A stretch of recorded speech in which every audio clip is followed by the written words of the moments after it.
Hello, everybody, and welcome to the Spoiler Warning Podcast. This is review number 701 with our review of The Unbearable Weight of Massive Talent. I'm Christopher Schnese. And I'm Stephen Miller. And if you're joining us for the first time, the Spoiler Warning Podcast is a weekly film review program. Each week in the show, we're going to dive in, debate, discuss, and argue over the latest films coming to a theater near you. We are back this week. We have a couple of different things that we're talking about. We have this film, The Unbearable Weight of Massive Talent. We have a review of The Northman, and also, if we could still handle recording by the time we're done with those two reviews, we'll have a review of Duel, which also just came out in theaters this past weekend. But yeah, we're here, we're back, we're doing it, Stephen. Yeah, I'm excited to have at least a dual review and maybe a dual review for the third if we have time. I like it. Is there a 3-word for that, like trio? I think dual. That word doesn't generalize, right? I don't think it does. But yeah, what does generalize is Nick Cage's or Nick's Cage. We are here talking about a film where Nick Cage is playing himself. So, Stephen, why don't we start by talking about our history with Nicolas Cage? And this is definitely not a conversation we had together while walking away from the theater when we saw this film. I knew you were going to do this to me. All right, just in general. So, I mean, Nick Cage is one of those people that I feel like I know him very well. Like, I've obviously seen plenty of things, especially in like the 2000s and 2010s that he was in. You know, he was a common face, someone that I felt like I knew well. But when I actually look back and see the filmography that made him iconic, it mostly all is like action films that came out when I was too young to be allowed to see them, and they weren't quite acclaimed enough to be movies that in my like 20s I would consciously go back and watch again on my own accord. So things I have not seen by Nick Cage. I have not seen The Rock. I haven't seen Con Air. Haven't seen Face Off, but I do know that reference. I haven't seen, these aren't action movies, but until this weekend, I had not seen Moonstruck. Haven't seen Leaving Las Vegas. A whole lot of Nick Cage that I do not know. I've mostly known him as the adaptation national treasure. Like when he became the guy who was already a known quantity and started playing with what that known quantity was, that is the only version of Nick Cage that I have ever really known. So it was interesting to come into this movie knowing the legend of Cage and like the over-the-topness that he is known for, and the fact that his current career is very different than how he started, but not actually having the background in his career. I was kind of a blank slate. I feel like I know him through pop culture, but I do not know him from movies well enough at all. How about you? Yeah, I mean, I'm not all the way in that boat, but I'm definitely partially there. Like The Rock is one of my favorite films of all time. It is a film that I recorded it when I was younger on like a free movie weekend for like HBO or whatever the other rival was for it at the time. And I watched, I had a double feature that I recorded, and it was The Rock and it was the film Ransom. And I watched both those movies so many times. But The Rock is just something I've loved. Anytime I think about Michael Bay, I think about The Rock being his best film. Anytime I think about Nicolas Cage, I think about The Rock because that was like my real formative time watching him. I've definitely consumed films with him over the years in them. I'm a huge fan of National Treasure. I haven't seen a lot of the films that if you watch reels of Nick Cage on YouTube doing all his wildest moments acting and stuff like that, I haven't seen most of the films that are in those reels, right? I've just seen some of them. So for me, I have a fondness for him, but I don't have this love that a lot of other people have, having consumed him over the years so much. I'm definitely a fan of some of the stuff that I've seen of his lately, you know, Pig and things like that. Your number 3 and my number 2? That sounds like it could be possible. I think so. They were very high up. Yeah. So, I mean, that's a great film. I like him as an actor. I think that sometimes his really, really wild things, I don't have the stamina to watch. Like the whatever the one was where he was in the suit with like the explosives attached to his junk. I got a ticket for that at one of the festivals. And because it was a remote festival, I just said, you know what? maybe I can switch to something else that's Is in my that queue. what Color Out of Space is about? No. It's not that one. It was Escape from something? maybe, or I don't remember, but it wasn't Color Out of Space. But yeah, so I like the actor. I definitely was very curious about this film. I did not watch a trailer for it. I just knew like Nick Cage playing himself. I'm in. We'll see where this goes. But yeah, so I enjoy Nick Cage. I wouldn't say that I'm a diehard fan the way people who can like quote all of his things and know what every single reference is going to be related to and everything like that. Yeah, I think I need to go back and see his more... Just in general, I need to see more 90s trash. And I say trash lovingly. I don't actually mean the movies are all garbage. I just mean like pulpy, mainstream 90s action movies. They never come up as a thing like, oh, you must watch this to have completed your like whatever. So like they never come up as the thing I'm going to watch over the weekend. But I think I have to do that. I need to do my due diligence to connect the generational divide of me being just a few years younger and having missed when all the shit was on TV. I feel like I've missed out on a lot in my life. All right. Well, Stephen, are you ready to get into this review? Let's do it. All right, let's take a listen to the trailer for The Unbearable Weight of Massive Talent and then come back and give everybody a review. What's the worry here, Nick? You've lost some of your talent as an actor? No. What did he say? He says he loves you, but he went in a different direction. I'm done.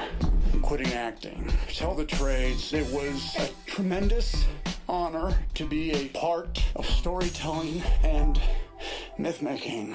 Ah, fuck, man, I'm driving through the hills. I'm sorry. One more time. We got another offer. It's $1 million. It's to attend a wealthy gentleman's birthday party. I would never do that. It's the easiest gig ever. You play yourself. What do we know about this guy anyway? Is he into something strange? It's not like he's gonna want you to suck his dick or fuck his wife or watch you watch him fuck his wife. I wouldn't think so. Welcome to Mallorca, Mr. Cage. The guy that owns this house, what's his name? Javi. Is Javi gonna want me to, I am Javi. Nick Cage. God, this place is stunning. What is your favorite movie? That's one of those questions that's impossible to answer. You can't just limit it to one. Imagine me and you, I do. Is it too much? Is this supposed to be me? It's grotesque. I'll give you 20,000 for it.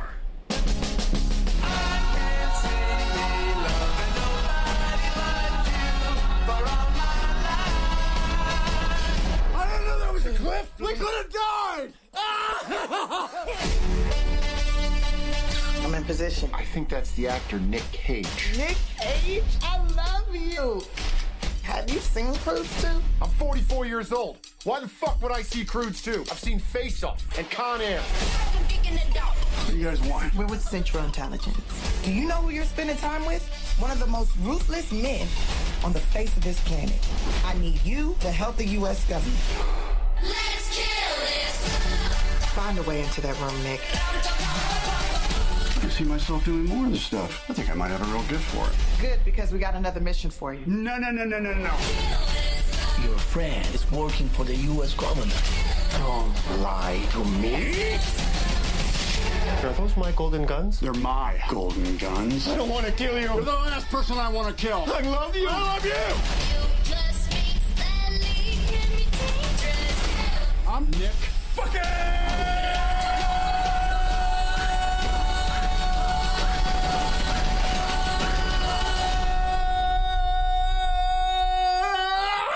Whoa, Cage!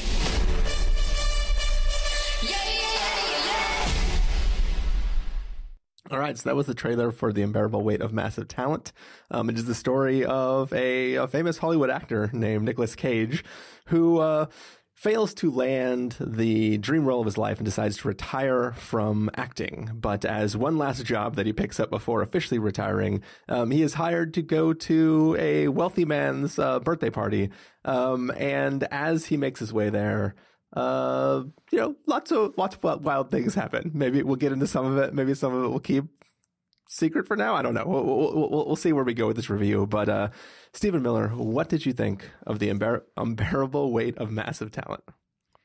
I thought this movie was a whole lot of fun, and I think it was a whole lot of fun not in the way I expected. So I thought it was going to be, I'm not going to say heady, like it was obviously going to be a silly movie, like even the trailer made it clear that it was going to be a fun kind of zany adventure, but in my head, I was expecting, I thought about Being John Malkovich or Adaptation, the movie about writing a screenplay for a movie. And I felt like this was going to be a way more of a commentary on Nick Cage's career. And I expected it to be a little bit more vulnerable in a kind of like, I'm unpacking how it feels like to be an actor in the limelight. And it has hints of that. But what this really is Tropic Thunder or Seven Psychopaths. Like, this is like silly, wild, over the top, self-referential, just having fun at its own kind of crescendos of self-reference. And it does that in a way that I think translates perfectly well, even if, like me, you have not seen 90% of the movies it is referencing. It does a great job up front of establishing the Nick Cage character, what the stakes are to him, where he is in his life. And it has enough comedy that doesn't hinge on you fully knowing every detail of him. Like, it is just fun for the ride. I think a person who did not know Nicolas Cage is a real actor would have a good time watching this movie, which is not a litmus test I ever expected it to pass or thought it should pass, but I think it totally does. Cage is obviously having a ton of fun poking at his own self-image. There's a line reading at a restaurant very early in this movie that is just 100% leaning into the gonzo, perception people have of him. This character is an exorbitant spender. He's taking gigs just to pay off his debt. He is clearly playing with his own self-image in a way that I can't really think of a lot of actors being comfortable going this hard to the paint about themselves and doing it so joyfully. But he is just a ton of fun, like the ups and downs, the mood swings, the heroic moves his character may or may not get to do in the real world or fantasy world, or I'm not going to spoil the movie, but he gets to play a lot in this movie, and it is really fun. And I did not expect him to be the second best performance in the movie. I'm glad you feel that way, because I agree, assuming what you're about to say. Pedro Pascal is fantastic in this movie. He is such a scene-stealing, ridiculous... He is silly, he is earnest, he wears his heart on his sleeve, and he is also impossible to read for the viewer for most of the movie, and he is so much... He's so delightful whenever he's on screen, and he matches Nick Cage's energy. He is like playing foil to him in one respect, and then he also is like doubling down every time and upping the stakes in what they do. And the patter between the two of them is just great. And the dynamic, the movie has a real world plot of, quote, what is actually happening. And then it has the subplot of these two people getting to know each other and brainstorming over a potential screenplay. That might be a spoiler, but I think they talk about it in one of the trailers. You can bleep it if it isn't.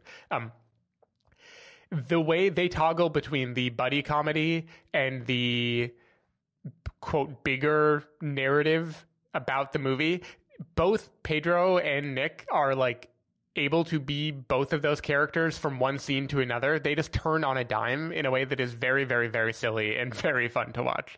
I was just smiling the whole time. There's a great Paddington reference that was clearly designed for Twitter. I'm happy. I think Pedro delivers it well.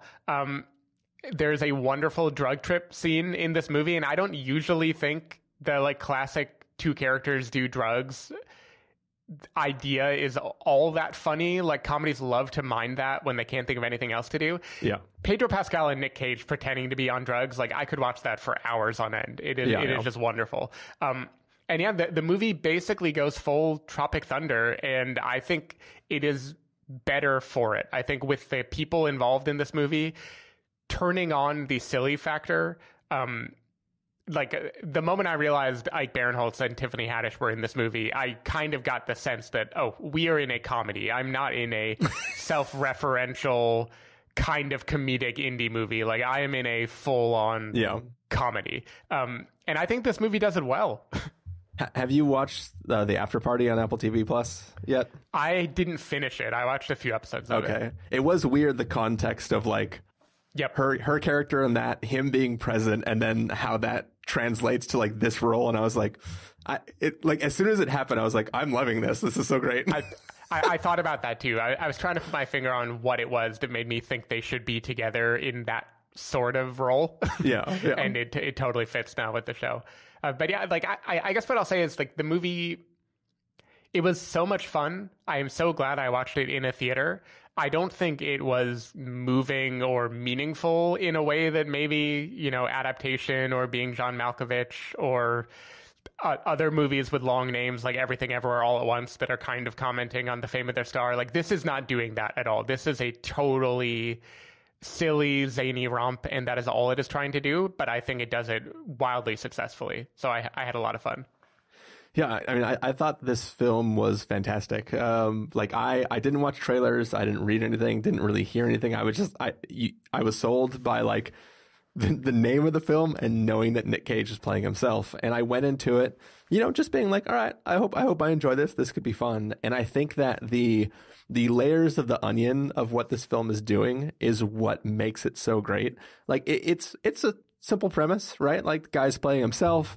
He's towards the end of his career. I mean, self-inflicted towards the end of his career. And, you know, he's got to go do one last gig. And the way that sort of unravels and starts to spin into something that becomes meaningful for him and like reinvigorates his love of the thing that he's willing to throw away because of the state of where he has gotten himself to. Like, there is an interesting story that is there, but there are so many other stories that are being just built on top of it and built on top of it and built on top of it that it just becomes, it's kind of like each new discovery of what's being added to the story just makes it that much more interesting. And each of these like 4 stories that are happening simultaneously are all individually good. Like, yes, they are heightened realistically, like they're supposed to be sort of absurd and just this comedy thing, but they still work conceptually on their own. And then when you just put them on top of each other, it's like, okay, this film is firing on all cylinders, and I'm really, really loving this.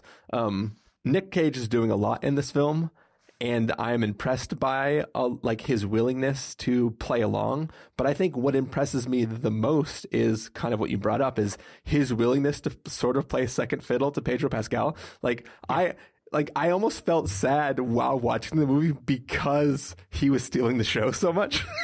like you're coming on to this other guy's film where he's playing himself, and you are in a way showing him up over the course of this film. And it's not showing up as like I'm not directly comparing them, because he is showing him up in playing into who he is himself. It's like he is doubling down on everything that Nicolas Cage is doing, to where we are presented with Nicolas Cage as being a person who is obsessed with himself, with his career, with film in general, and how that bleeds into every aspect of his life. And he's willing to throw all that away because he thinks he's over it. And then he meets a person who's even more obsessed with his career than he is.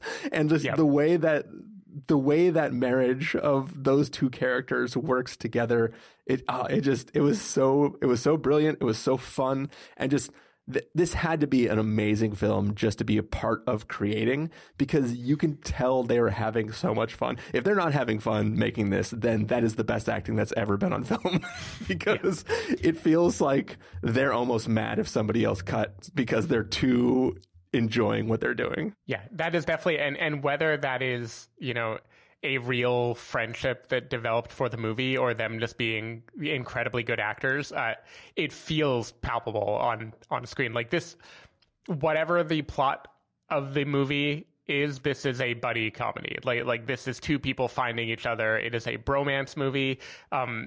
It is. There are 2 Nick Cages in this movie. I believe the trailer shows young, you know, 80s Nick Cage talking to present day Nick Cage.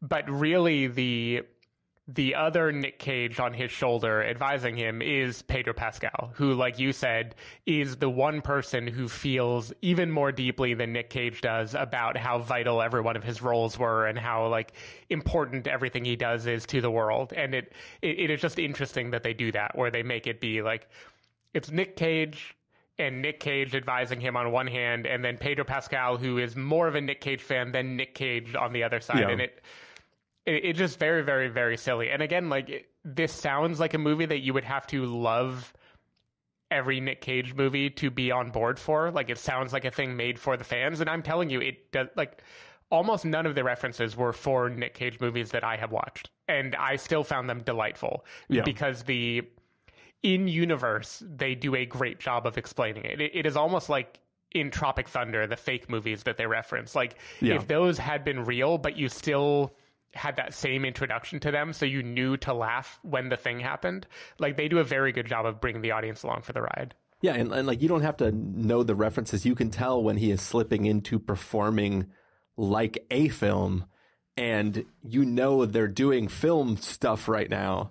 And that, like, the thing that he is slipping into is not in some ways a specific role, but into performing as an actor in the moment. And so it's like, it doesn't matter what he's referencing. Obviously you get benefit if you understand what the reference is.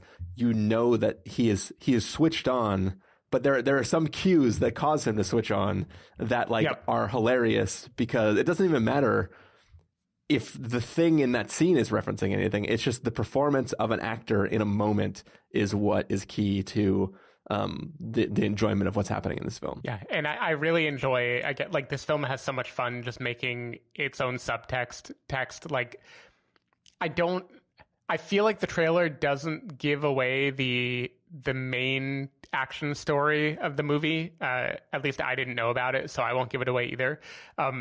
But the Nick Cage character himself keeps expressing out loud why his skill set as an actor makes him great for the secondary thing that he's also doing in a way that feels like it's just the thesis of the movie. Like, when they came up with the script, that was what they were going for. But the way they just lean into it and have, like, him ramble on about why this is actually true for his character and everyone else has to humor it, I just found it all very, very, very fun. It's one of those turducken movies that it's just like, here's everything we are putting in it. It is going to be over the top. It is going to be 5 layers deep, and we are going to comment on every layer. And it was just really, really silly. Yeah, and not just comment on every layer. They're paying off the joke of every layer as they move on, whether it be like who his wife is or the surrounding narratives of the world and the state that those are in when they have to start playing into it. Like, it gets better and better and better. And I love this film. Cool. Yeah. Quick and easy. Is that it, Stephen? Do you have any last thoughts? I think I just think the delights of this movie are better not spoiled. Like, you know, it is a self-referential movie. You know, it is going to be silly. Enjoy the roller coaster, because it will do a thing like 30 minutes in that will, if you're like me, will make you be like, what movie am I watching? And I think that is the best way to watch it. Yeah. And this is a great audience participation film. I think it's going to benefit from being present with lots of people. So, you know, if you're into going to movies, this might be the one for you. Yeah, and I'm sure there are tons of Easter eggs for people who are adamant Nick Cage fans, things that I didn't pick up on because they weren't underlined. Yeah. But even if you are not an adamant fan, they underline enough that you can have the joy as if you had seen the movie, just because they telegraph when it's coming, and I think they do a really good job of it. Cool. All right. Well, Stephen, should we get to verdicts? Sure. All right. If you're going to give us a must-see, recommend with a caveat, wait for rental, pass with a caveat, or a must-avoid, what would you give it? I went into this review planning on doing recommend with a caveat only because I feel like it was so much fun, but it kind of felt, when the movie ended, I walked away not feeling like I had a full meal. Like, I didn't have takeaways other than just that was so over the top. But I think being over the top can be its own reward, and talking about it makes me bump it to a must-see. I think it is a fun enough hour and 40 something minutes that you will spend in the theater. It doesn't matter that it doesn't like change your life or make you rethink Nick Cage or do any of the things that maybe like a big meta movie would want to do. Just enjoy the ride. It is closer to Tropic Thunder or This Is the End, or like one of those things where they are just playing with their own image. And I think if you take it for that, you're going to have a blast. And Pedro Pascal is so good. I need him to be in more movies now. Not that he's in a dearth of things, but give me more. Yeah, it's amazing, like how amazing he is in this film, and just thinking about how he couldn't save Wonder Woman 1980, whatever year it was. He tried to save that movie. He did, but he was acting in this movie during Wonder Woman 1984. All right, yeah. For me, I'm going to give this a must see. I thought this film was fantastic. You're right. This isn't a film that is. It's not trying to be as deep as like Pig is, and like make you recontextualize your thoughts about what it is to be Nicolas Cage. But I think this film, to paraphrase a certain character from the film. This isn't a film that's supposed to teach you that Nick Cage is back. It's supposed to teach you that he never went anywhere. Yep. That's going to do it for our review of The Unbearable Weight of Massive Talent. Stephen Miller. I just have to comment now. I keep forgetting the name of this movie, and I think it's because of a famous book that I read in college called A Heartbreaking Work of Staggering Genius, which has the exact same cadence as the name of this movie. And I keep wanting to say A Heartbreaking Weight of something, and then I get confused. So I don't know if they were inspired by that title, but I feel like they might have been. But yeah, so that's the review. Stephen Miller, if people want to find you throughout the week, where can they do that? People can find me at twitter.com/sdavidmiller or sdavidmiller.com. People can find me at christopherinreallife.com or twitter.com/christopherrl. You can find the podcast over at thespoilerwarning.com, where you can get a bunch of the back episodes of the show. If you want to subscribe to the show, you can do so on Overcast, Stitcher, Apple Podcasts, or wherever podcasts are found. If you want to know the episodes go live, you can follow us at twitter.com/spoilerwarning, facebook.com/thespoilerwarning, or instagram.com/thespoilerwarning. If you want to get a hold of us directly, you can send an email to fans@thespoilerwarning.com, or you can use the contact form on our site. Music for this episode will come from a track selected from artist.io, so hopefully you are enjoying that. And yeah, we're going to take off and get cold for a review of The Northman. I don't know. Oh yeah, let's get chilly and then get hot. All right, see you then. Bye. Bye.